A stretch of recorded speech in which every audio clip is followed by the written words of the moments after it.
Now back to a breaking news story we brought you at the top of our newscast. 2 firefighters injured in a fire at a sports bar in Atascocita. Yeah, our Phil Archer is on the scene and joins us live right now with the latest. Phil, what can you tell us? Yeah, well, I guess we'd have to say the good news here is that there was nobody in this restaurant, Coach's Sports Bar, when the fire broke out just before 9 this morning. The first units on the scene were the Atascocita Fire Department.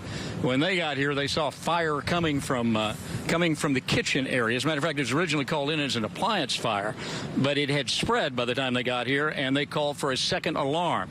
So they had firefighters going in to try to find the origin of the fire and start knocking it down from that spot when one of their firefighters became trapped inside.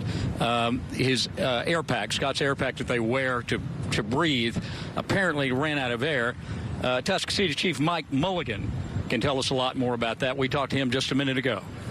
Well, as they were trying to make their way out, they had gone on to what we call a VibrAlert. It's a device that's on their air pack that tells them when they're running low on air.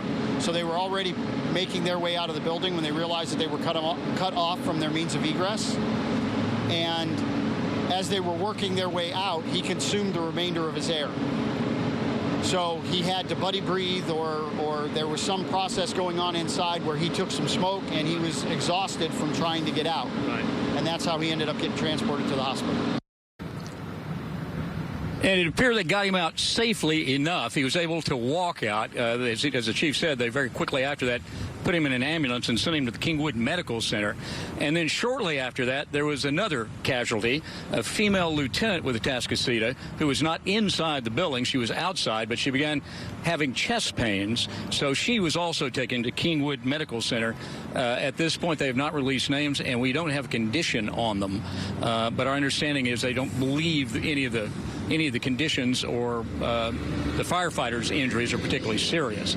So as that's going on, we still have firemen here, still see a little bit of smoke coming up. They've about got it knocked out and just about to wrap this up after it started, probably about 3 hours ago. Reporting live in Atascocita, I'm Phil Archer, KPRC Channel 2 News.